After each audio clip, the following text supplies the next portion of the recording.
IAS बन जाओ, उसी आदमी को पहले बुलाओ। तो क्या हाल है तुम्हारा? क्या कह रहे थे तुम? अरे भैया हम तो ऐसे ही कह रहे थे भैया, हमारी तो अम्मा कहती हमारी शक्ल कुत्ते जैसी। बिल्कुल सही कहती तुम्हारी अम्मा। 98% लाना योग्यता नहीं है। पूरा गांव जब उस मकान से सामने से गुजरेगा तो डेली मरेगा कि बहुत पैसा शुक्लवा कमाए, तस्करी उस्करी करता होगा। कृष्ण को देखो, बलराम मजाक उड़ाते, सगे भाई हैं।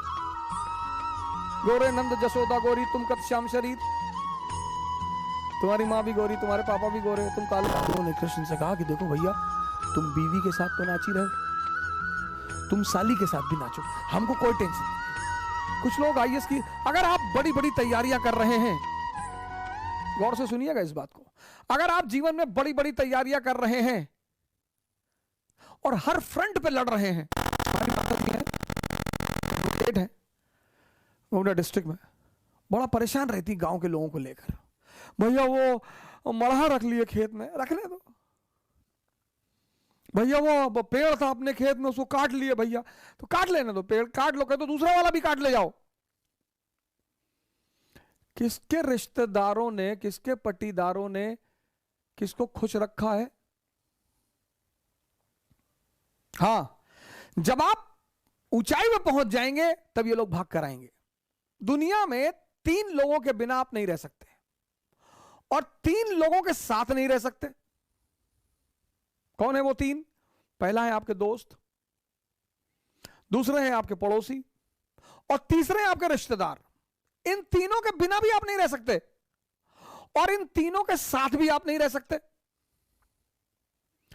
इन तीनों से अपने आप को बचाना ही योग्यता है। आप उठे समस्तीपुर से, बैग उठाए, किसी को बताया ही नहीं कि आप आईएएस की तैयारी करने जा रहे हैं, बताया ही नहीं, आपने चर्चा ही नहीं की। अगर किसी ने पूछा कि दिल्ली जा रहे हो, हाँ वो इन्फो जॉब लग गई है, ऐसा ही जॉब लग गई है। बेंगलोर जा रहे हो, हाँ इन्फोसिस में जॉब लग गई है।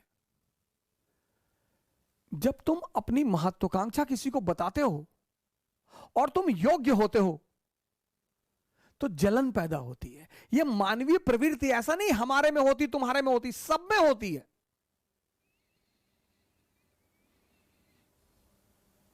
सब में। अभी तुमको ऑस्ट्रेलिया में आईएएस बना दिया जाए, तुम नहीं जाना चाहोगे। कौन जानता है तुमको ऑस्ट्रेलिया में हो गए आईएएस। इसलिए जब तुम आईएएस बनते हो, मंत्री बनते हो, नेता बनते हो, अपने घर की तरफ भागते हो। जितने लोग बंबई में कमाते, दुबई में कमाते, कमा वहां रहे हैं, मकान बनवाते हैं गांव में 2 बीघे में, हाँ बड़ा मकान, बड़ी बड़ी दीवारें और करीब 1 बीघे में मकान और ट्रैक्टर खड़ा हुआ है। क्यों? क्योंकि वो जो पट्टीदार हैं आपके, वो डेली उस मकान से गुजरेंगे और डेली मरेंगे। उसका मजा है सर। दूसरे को क्या दिखाना सर। अब आप गोरखपुर से गए, सेटल हो गए बंबई में, कौन जानता है आपको बंबई में, लेकिन बैजूडीहा गांव के आप रहने वाले हैं। वहीं के लोगों ने आपको गाली दी है बचपन में, चुनौतियां दी हैं, आपको ताना मारा है कि कुछ नहीं कर पाओगे, तो आपने 3 बीघे में मकान बनवाया गांव में। कोई नहीं रहता, कोई रहता ही नहीं, इतना बड़ा ताला लटका है। लेकिन पूरा गांव जब उस मकान से सामने से गुजरेगा तो डेली मरेगा कि बहुत पैसा शुक्लवा कमाए, तस्करी उस्करी करता होगा। दुनिया में तुम 3 लोगों के बिना नहीं जी सकते और तुम 3 लोगों के साथ नहीं जी सकते। इनको अपनी महत्वाकांक्षा कभी मत बताओ।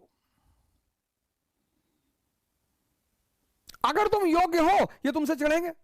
कृष्ण को देखो, बलराम मजाक उड़ाते, सगे भाई हैं। गोरे नंद जसोदा गोरी तुम कत श्याम शरीर, तुम्हारी मां भी गोरी तुम्हारे पापा भी गोरे, तुम काले हो, तुम इनके बेटे हो ही नहीं।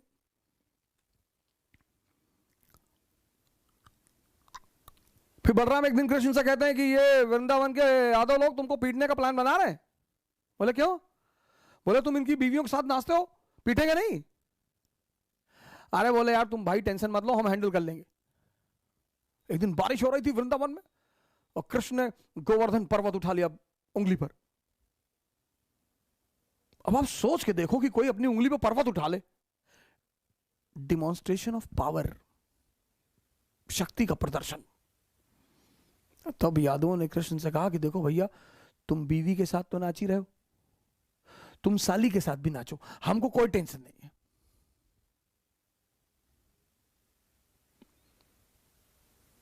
जीवन में तुम्हारी योग्यता तुम्हारी सबसे बड़ी दुश्मन होगी, उसको छिपाना है। 98% लाना योग्यता नहीं है। वो सेल टैक्स कमिश्नर थे लखनऊ में, सुसाइड कर लिया, 2-3 दिन पहले की बात है।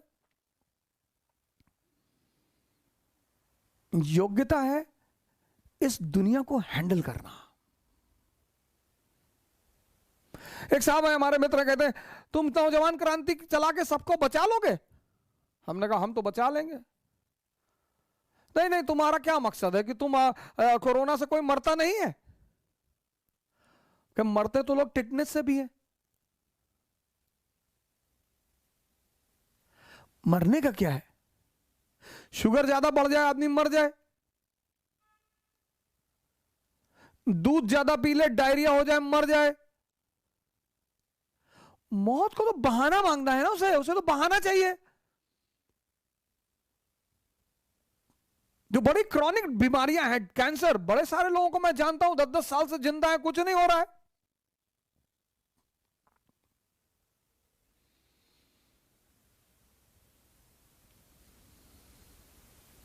मैच्योर जो लोग हैं ना, मैच्योर, वो दो फ्रंट पर कभी नहीं लड़ते।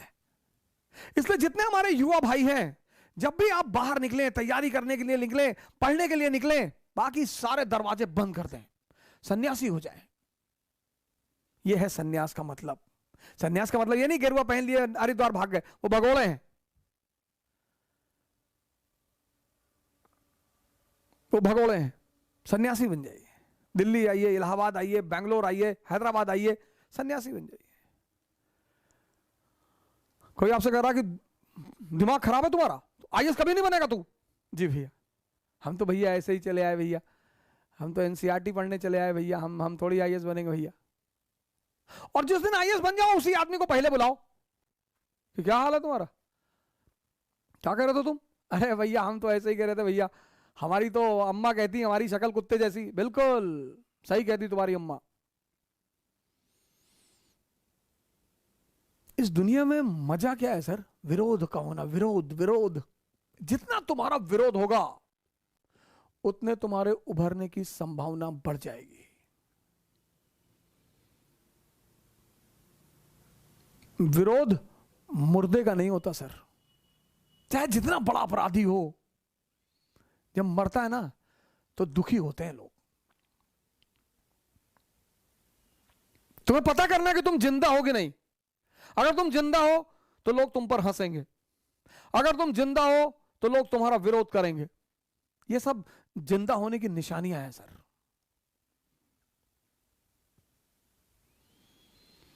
भारत